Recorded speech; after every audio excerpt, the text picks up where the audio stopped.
मी आदेश बांदेकर आपल्या सगळ्यांचं मनापासून स्वागत करतो.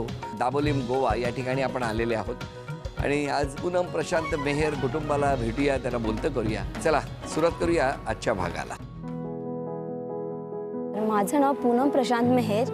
मी वास्को येथे राहते. मी गृहिणी आहे आणि माझा पूर्ण वेळ माझ्या फॅमिलीसोबत जातो. मला डान्स करायला फार आवडतो आणि मला जेव्हा ही संधी मिळते तेव्हा मी त्या संधीचा पुरेपूर फायदा उचलते आणि खूप एन्जॉय करते. मी जेव्हा पुण्यातून गोव्यामध्ये आले तर पुण्याचं लाईफ फार फास्ट आहे आणि गोव्यामध्ये तसं शांत वातावरण आहे. त्यामुळे मला थोडंफार ॲडजस्ट करायला वेळ लागला. जसं की सगळ्या गृहिणी आहेत की त्यांना वाटतं की होम मिनिस्टरमध्ये आपलं सिलेक्शन व्हावं, तसं मलाही वाटत होतं की माझंही सिलेक्शन व्हावं. मी बरेच वर्षां वाट पाहत होते की हां माझा नंबर केव्हा लागणार. पण येस, मला तो चान्स आला आणि आदेश भाऊजी आता आमच्या घरी येणार आहेत. त्याबद्दल मला आणि आमच्या पूर्ण सोसायटीला खूप खूप उत्साहात आहेत सगळे. कोणी रांगोळी काढण्यात बिझी आहे तर कोणी डान्सची प्रॅक्टिस करण्यामध्ये बिझी आहे. तर सगळेजण खूप उत्साहाने आणि खूप आनंदाने आदेश भाऊजींचं स्वागत करण्यासाठी तयार आहेत. आदेश भाऊजी, आमची सर्व तयारी झाली आहे. तुम्ही लवकर या. गोव्यामध्ये तुमचं स्वागत आहे.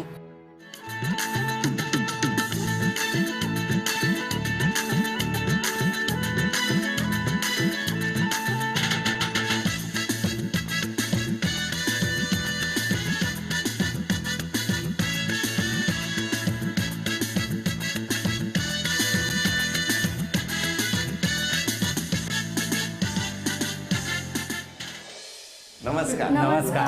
नमस्कार. नमस्कार. मधुरावरती जरदारीचा मोर नाच राहावा. दाही दिशांना आता पसरू दे गंध मराठी नवा. या उखाणा. बेढा बेढा. आदेश भाऊजी येतल्या घरा. सकाळच्या पात्या करू लागले तयारी. प्रशांत म्हणतो पुरे कर गो आता, मीच तुका आणून देईल पैठणी. अरे वा. पण जरा हात दाखवा तुमचा. आदेश भाऊजी येतलो मग. अरे वा. त्या ओळख करून सगळ्यांची. माझी आई, नमस्कार. माझे मिस्टर, नमस्कार. माझे वडील, हो हो. हे आमच्या फॅमिली फ्रेंड एक अगदी क्लोज आहेत. माझ्या नणंद, माझी मोठी बहीण, छोटी बहीण, माझे हे फ्रेंड सर्कल, चुलत भाऊ आणि हे सगळे माझे दीर आहेत. हे आमचे सगळे फॅमिली फ्रेंड्स आणि बाकी आमची प्रभू एम्ब्रॉयडरी सोसायटीचे माझे फ्रेंड्स मागे आहेत. अरे काय सुंदर नाच केला माहितीये का काय. सुरुवात करूया आजच्या गप्पात. नमस्कार. नमस्कार. नमस्कार. कुठली शाळा तुमची? शाळा म्हणजे श्री संत तुकाराम विद्यालय लोहगाव. गोव्यात कधी आलात तुम्ही?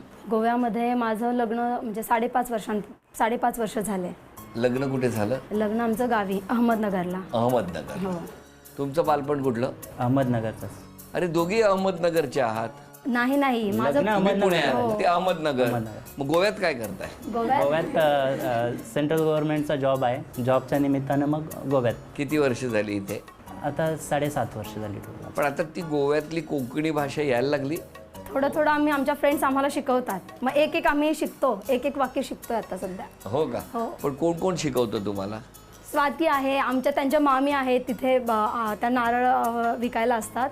पण त्या मला रोज गेले ना, माझी मुलगी आणि मी गेलो, तिला आणायला मी गेले ना, मग रोज एक मला वाक्य शिकवतात. कुठलं? काल कुठलं शिकलं? काल नाही, आता मी थोडीशी बिझी होते ना शूटिंगमुळे, म्हणजे ह्या प्रोग्रामचा. Oh no, I am sorry. चुकलं माझं, चुकलं. शूटिंगमुळे माझं एकदम शेड्यूल असं बिझी झालेलं आहे. त्यामुळे मी सगळे प्रोग्राम पाहायचे होम मिनिस्टरच्या अगोदर, पण जसं माझं सिलेक्शन झालं तेव्हापासून मला वेळच नाही आहे पाहायला. जे एपिसोड होते ते मी मिस केले. त्या मैत्रिणींकडे ज्यांनी तुम्हाला गोवन किंवा कोकणी शिकवलं त्यांना जरा माईक द्याव. काय शिकवलं तुम्ही? कसे शिकवलं? मला शिकवा 1-2 वाक्य. किती करता? हां, किती करता? किती करता म्हणजे काय?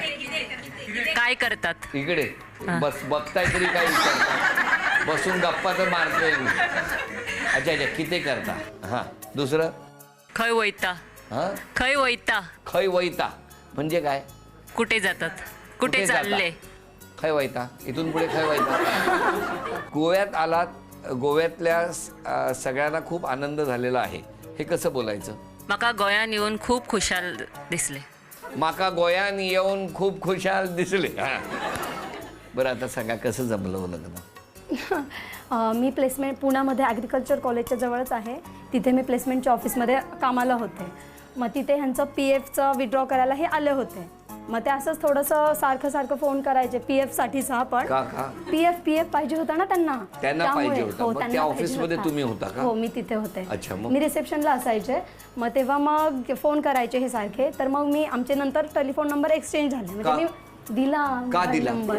ते जास्त फोन म्हणजे लँडलाईनवर त्रास द्यायचे ना, म्हणून मी मोबाईल नंबर दिला. काय हो, काय झालं? नाही ॲक्च्युली मी नवीन जॉबला लागलो होतो. माझी पोस्टिंग कारवारला होती. बरोबर. मग कारवारला असताना मग मला PF तर भेटला पाहिजे. बरोबर आहे. तर स्टार्टिंगचे 3 महिने गव्हर्नमेंटची सॅलरी भेटत नाही, जे डॉक्युमेंटेशन वगैरे होतं, आणि नंतर सॅलरी चालू होते जॉईनिंग नंतरची. त्याच्यासाठी मला PF पाहिजेच होता तो. आणि मला PF पाहिजे म्हणून मला ऑफिसचा नंबर कुणाचा तरी पाहिजे होता. त्याच्यानंतर मग मी ऑफिसवर गेलो आणि मी नंबर मागितला, ऑफिशियल नंबर जो मला कॉन्टॅक्ट होईल असा. आणि त्यांनी मग हिने नंबर शेअर केला, तो तिचा पर्सनल नंबर झाला. का? अगोदर त्यांनी केला होता ऑफिसच्या नाही फोन. पण का केलं होता म्हणजे मी मला द्यावे लागायचे असे म्हणजे फोन नंबर द्यावा असं कसं लागायचा. काय? ऑफिसचा नंबर मागितला, पर्सनल का दिला त्यांना? बहुतेक ते आमचं व्हायचं होतं ना, त्यामुळे ते तसं झालं. काय PF व्हायचा होता? PF ने आमचं जुळायचं होतं म्हणून. हा, मग काय झालं पुढे? नंबर मिळाला, मग मी नंबर मिळाल्या. बोलू द्या ना. कधीतरी बोलतायत तर बोलू द्या ना. असं हे चांगलं सांगेल. नाही, तुम्ही सांगा. तुम्ही सांगा. तुमच्या सांगण्यात एक वेगळी ओलाव आहे. सांगा. हां, नंबर मिळाल्यानंतर मग थोडंसं आम्ही ऑफिशियलीच बोलायचं, म्हणजे PFच्या संदर्भात. जास्त नाही, वर्षातून 1-2-3 वेळेस मी फोन केले असतील असं. आणि नंतर मग थोडंसं ओळख वाढली. PF माझा अटकलाच होता. PFचं तर काम काय होत नव्हतं, पण मग का होत नाही म्हणून थोडंसं कन्व्हर्सेशन आमचं चालू होतं.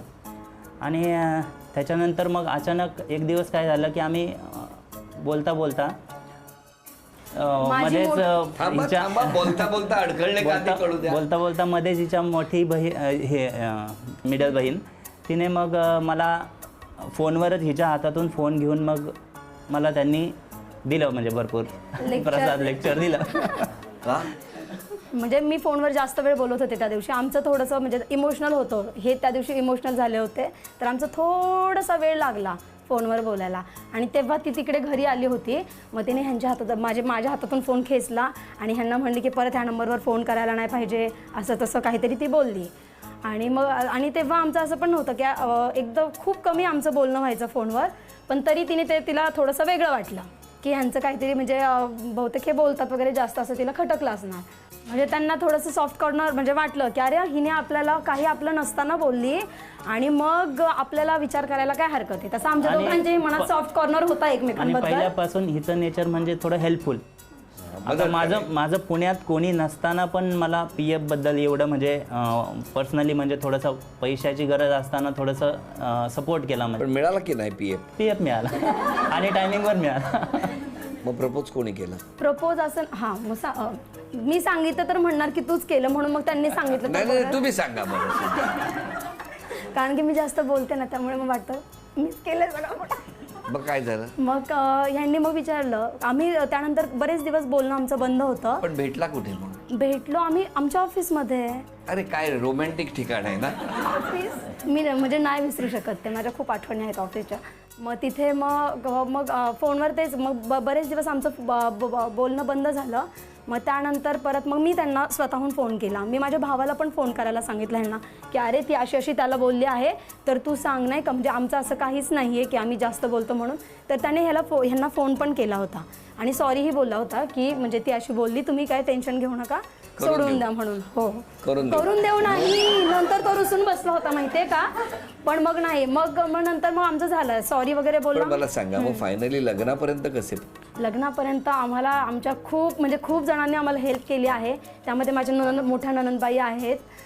त्यांनी म्हणजे सासरकडून त्यांनी पुढाकार घेतला, कारण की आमच्या लग्नाला पूर्ण अपोज होता, दोन्हीकडून होता. मग फायनली लग्न झालं तेव्हा दोन्ही कुटुंबातले सदस्य होते? हो, सदस्य सगळं. आमचं मोठं लग्न झालं, गावीच झालं, नगरला. आमचं हे कोरठणचा खंडोबा मोठं देवस्थान आहे तिथेच झालं आमचं लग्न. मसालेदार प्रसंग सांगा. ॲक्च्युली आमचं लग्न ठरवायला सगळेजण आले होते. त्यांचे मित्र, आमच्या सासूबाई आता त्या आल्या नाहीत, आमच्या आजींची प्रकृती ठीक नसल्यामुळे. पण मग त्या आल्या होत्या. माझ्या घरच्या माझ्या 2 बहिणी होत्या, दाजी होते. आणि काय झालं की सगळं बोलणं एकदम सिरियसली चालू होतं की सगळंजण म्हणजे नाही का की हां कसं काय लग्नाचं आपण करूयात, हे करूया ते करूया, सगळं झालं. आणि असं की फक्त आता हां मंगळसूत्र वगैरे नवराकडून म्हणजे घातलं जातं. पण माझी मधली बहीण ती सगळं आपलं वातावरण शांत एकदम. तर आमच्या मॅडम आल्या आणि मंगळसूत्र फक्त आम्ही घालणार, बाकी आम्ही काहीच नाही देणार. म्हणजे असं की तिच्या ते पण लक्षात नाही की अरे मुलाकडून हे लग्न म्हणजे मंगळसूत्र घातलं जातं आणि आपल्याला तर काही मागितलंही नाही. हे म्हणले बरं झालं देवा वाचलो मी मंगळसूत्रापासून. पण त्याच बहीण ज्यांनी फोन केला होता ते हो तीच याच का? हो याच त्या. नाही ॲक्च्युली सगळं झाल्यानंतर मी थोडंसं मला कोणीतरी बोललं की यार सगळं ओके झालं, बोलणी वगैरे झालं, पण आता मंगळसूत्र ते घालणार आहेत, मग आपण काय घालायचं? म्हणजे असं त्याच्यावर मग मी फोन करून हिला विचारलं. नंतर मग तो हे झालं, म्हणजे घडलं. आणि आता या गप्पा सुरू असताना पहिल्या खेळात तुम्ही किती बक्षीस मिळवणार ते बघणार आहोत. वेळ 1 मिनिटाची आहे. घरात काही चिठ्ठ्या ठेवल्यात. एक चिठ्ठी शोधत तुम्हाला चांदीची अन्नपूर्णा घेऊन यायची आहे. कुल्फी बनवण्याचे साधन.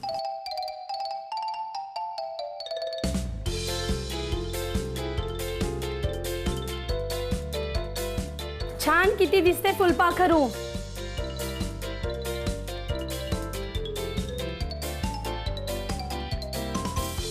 तीस सेकंद झाली. नखांची रंगरंगोटी.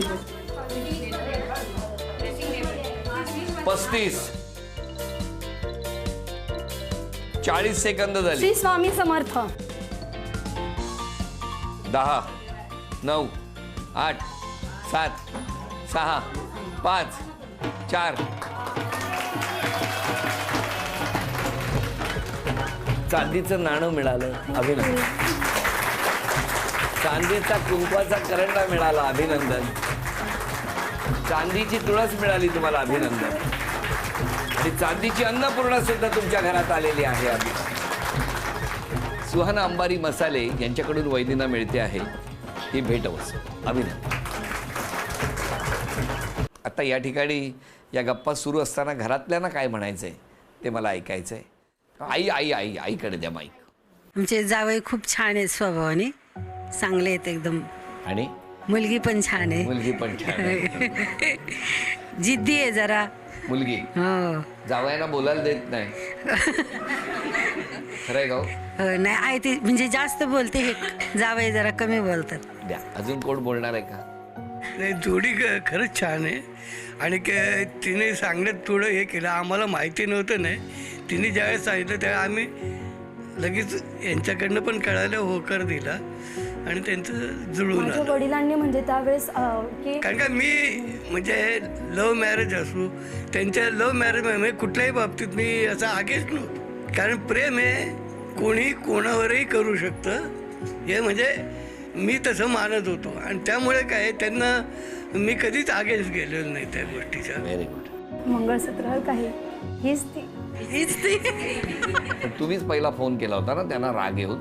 नाही म्हणजे ती बोलत होती तेव्हा मी घेतला तिच्याकडे. बरोबर. आणि मग त्यांना ओरडले, म्हणलं परत फोन नाही करायचा. तुमचं अरेंज मॅरेज? नाही लव्ह मॅरेज.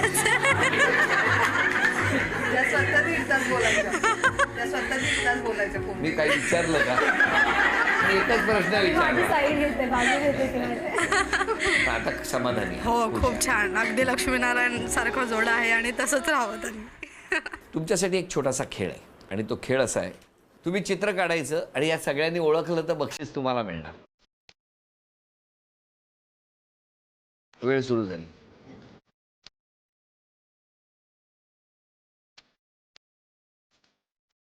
एरोप्लेन. 10. बोलू नका. 10. 9. 8. 7. 6. 4. अभिनंदन. हे बक्षीस तुम्हाला मिळालं. बोलू नका हो माऊली, आता तरी गप्प राहा.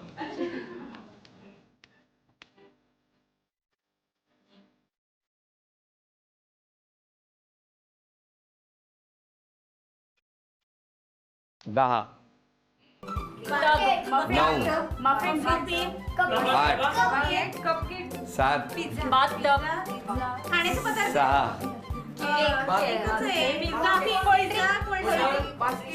5, 4, 3, लिक्विड मध्ये soft drinks 2, pizza burger 1. Cupcake पाव कोणी सांगितलं? धन्यवाद. घ्या कात्रे पाव खा.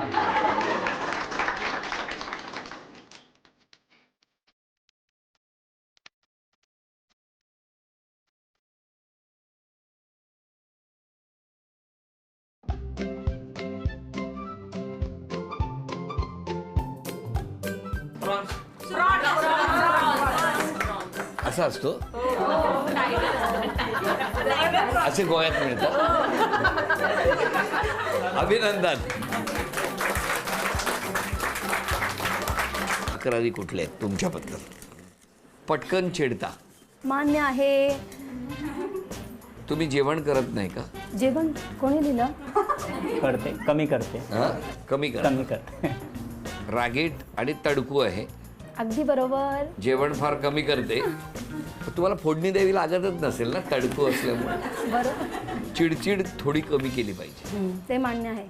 स्वयंपाकाचं नाही मान्य. सध्या माझी तब्येत ठीक नाही त्यामुळे मी कमी करते. हे बघा. पण स्वयंपाक करते. आता तब्येत ठीक नाही म्हणून, त्याच्यानंतर शूटिंग होतं म्हणून, त्याच्या आधी लग्न होतं म्हणून. प्रत्येकाने ज्याचा त्याचा अर्थ लावून घ्यावा. मस्त लिहिलंय. ते का माशे बेगीन राग येता आणि त्या उलवून सोडता, तर माशे त्यांनी रागात कंट्रोल दरवरचो. जाताना माशे खाऊ की नको असा प्रश्न पडला. उलवून सोडता म्हणजे काय? बोलून सोडून देते. अच्छा अच्छा, त्यांचं म्हणणं राग आहे तो पटकन व्यक्त करता तुम्ही आणि मग तुम्ही हे करता. माशे की त्या खाडल्यात त्याच्यात? माशे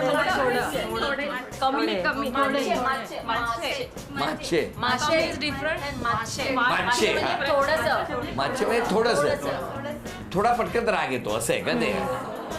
म्हटलं माशे तडपडात जाते ते, त्याच्यात स्वभाव तडको म्हणजे अर्थाचं म्हणजे माशाचा नको जीव झाला असेल. थोड्या तापट स्वभावाच्या आहेत, शांत व्हायला पाहिजे. हे तुम्हाला माहिती आहे सगळे. हो मला माहिती आहे. तरी स्वतःत का फरक पडत नाही? होईल. मला होतं सध्या. मुलगी लहान आहे ती पण. आता मुलगी लहान आहे. आज कारणे द्यायची आहेत. तीन कारणे आलेली आहेत. पहिलं शूटिंगमुळे वाक्य शिकल्या नाही. अशी कारणं देतच असतात का तुम्हाला? देतच असते. हो ना, देतच असते. कुठला स्वभाव आणि कारण दिल्यावर आपण उलट काही बोलायचंच नाही. नाही. त्याच्यानंतर ना बोललं की मग परत आणखीन वाढण्यापेक्षा आपण स्टॉप व्हावं. आम्ही सांगितलं होतं PPF बघायला जायला का PF आणायला? त्याच्या अगोदर असं माहीत नव्हतं ना. कुठली गोष्ट करताना अगोदर जर माहिती असतं तर ह्यांनी प्रॉव्हिडंट फंड सोडून दिला असता. तुमच्या 3 अपेक्षा सांगा. शांत आहेत, खूप शांत आहेत. लोक फायदा घेतात तर थोडंसं जरा स्वतःचा पण म्हणजे फायदा पाहावा. एकच आहे तेवढी, बाकी काही अपेक्षा करण्यासारखं नाही. इकडे लिस्ट निघणार आहे. तुमच्या 3 अपेक्षा सांगा. राग खूप आहे तो शांत करावा. राग कमी करावा. ऐका वहिनी. आणि 2 प्रत्येक गोष्ट अशी फास्ट व्हावी असं वाटतं, पण ती प्रत्येक वेळी प्रत्येक गोष्ट फास्ट झालीच पाहिजे की तिच्या स्पीडने. थोडं पेशन्स ठेवले पाहिजे. पेशन्स ठेवले पाहिजे. कळलं का? 3री अपेक्षा? चिडते 10 मिनिटात राग शांत होतो ही काय अपेक्षा नाही, पण राग थोडा कंट्रोल करावा. छान वाटतंय ना.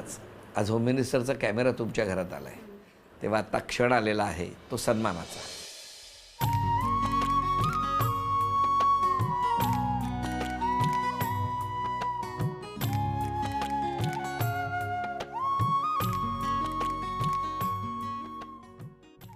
झी मराठीकडून ही भेटवस्तू तुमच्यासाठी.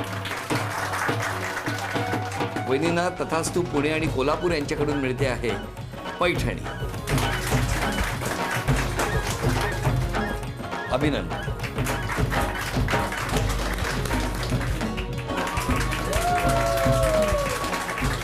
झी मराठीकडून ही आजची आठवण तुमच्यासाठी. आजचा भाग इथेच संपतो आहे. पुन्हा भेटूया अशीच एक पैठणी घेऊन होम मिनिस्टरच्याच पुढच्या भागात. नमस्कार.